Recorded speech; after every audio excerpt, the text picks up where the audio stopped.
Very short video today, but one that honestly resonated with me because I've told you all many times about how games, especially from the early 2000s, the mid 90s, and the late 80s, like that era, kind of moving from probably the SNES all the way through the PlayStation 2, that era of gaming, it's a bit of a broad one. It's one that really affected me in my formative years and helped shape me as a person in different ways. Like, these were some of the stories that I was exposed to that made me think about different things.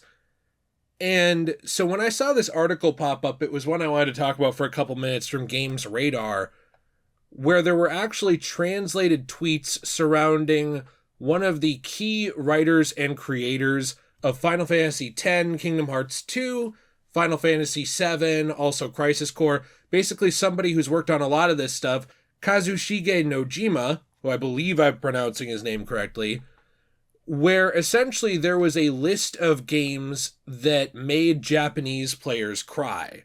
Now, this was done through a survey, like basically a survey question of like what games affected you emotionally, made you cry, moved you to this type of emotion. And many of the games actually that Nojima worked on were on this list. So I wanted to talk about this for just a couple of minutes and why it matters, because to me, this is something where, as someone who is always championing media preservation and often talking about some of these games that are a little older, I look at this and I see someone who helped create art. They helped create artistic stories that to this day continue to resonate with people in a meaningful way and an emotional way. And it's something that I think many people in gaming want to move away from. And while there are definitely spots, I truly do believe there are places for things like MMOs or games as a service or any of these things to exist. I don't think that they should replace artistic media that is like thought-provoking and emotionally impacting and things like that. Like some of the story-based RPGs of that era, like the ones Nojima worked on here. And I do have a question of the day for you in general, which is there a game that has really emotionally impacted you, and what would it be? I'd be interested to hear that because there's always more games to play and check out, so that's something I would love to hear your response to. Now, this was, like I said, from a translation of a ranked list of RPGs that made Japanese players responding to the survey cry, and Nojima actually responded to this, saying that he was delighted, saying, "I worked on the scenarios and settings for the games in 1st, 2nd, 24th, and 33rd places." Now, this was including Kingdom Hearts 2 at 33, Final Fantasy VII at 24, also even Crisis Core actually at, I believe, 2nd place, and Final Fantasy X at 1st place even. So that was one that I know for me, Final Fantasy X really impacted me. And Nojima had actually worked on the scenario for Kingdom Hearts 2, Crisis Core, FF10. He also worked on Final Fantasy VII. He worked on many, many games, and went on to say, "I was also somewhat involved with the title in 10th place, which was Final Fantasy 15. There's nothing more joyful than knowing that my past work continues to linger in the hearts of those who played it, even after all these years." And while it is just kind of a brief statement from Nojima, and it is just a brief article, and this was written actually by Ashley over at Games Radar, so I would check that out. I'll leave that in the description down below. It's something that to me kind of resonated with me reading it because, like I said, there are all kinds of different types of video games that I do think can exist. You can have genuinely, I mean, we can criticize them too for what they are, absolutely. But you can have games like Fortnite. I have a Fortnite code. Goes to help my channels. I always pimp that out. I always push that to you guys, and I appreciate those of you who use that. You can have games like RuneScape, where I grew up playing that, and it had this weird and vast world and this kind of fun tongue-in-cheek story that sometimes was serious but usually wasn't. It wasn't something, though, that would like emotionally move you to tears with its narrative, right? You can have games like that. You can have games like sports games. They can exist out there, and like I said, we can critique them and criticize what they are and stuff like that, and I think we should want them to be better. But at the end of the day, games like what Nojima worked on, These are the types of games that I consider personally to be art. These are the types of games that I consider to be things that really emotionally resonate with people. Like, they'll play through Final Fantasy X, and to this day, the theme, the one theme, I believe it's titled To Xanarkin, when I hear that, it still makes me a little sad, but nostalgic.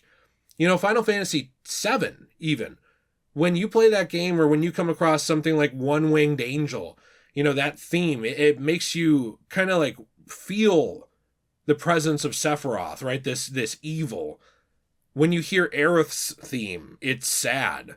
You know, it's not just the music, though. It's also just those storylines that you can think back to hours you spent when you were younger, or maybe even you're doing it right now for the very first time, exploring these worlds and these narratives, sometimes finding hidden side quests or subquests. I mean, Final Fantasy in general is a game series that's often as big as you want it to be. You play Final Fantasy VII or X, and yeah, you can go through the main story and that can be it, but you can sit around in Final Fantasy VII hunting down all the materia, fighting the super bosses, doing chocobo racing and chocobo breeding and finding secret summons. You know, you can play Final Fantasy X and you can find areas and bits of the narrative from characters you talk to that you might have missed if you were just pushing the story. You can find joy in something like Blitzball, but you can also find joy in something like going through the main story with, you know, Yuna. I just think in general, it's interesting to look at this for me because, like, while I know some people think this is just a nothing burger yap session, I look at these games and they're the ones that emotionally impact me to this day. You know, I don't personally think back, and even though I played some of these games, I don't think of like a Madden.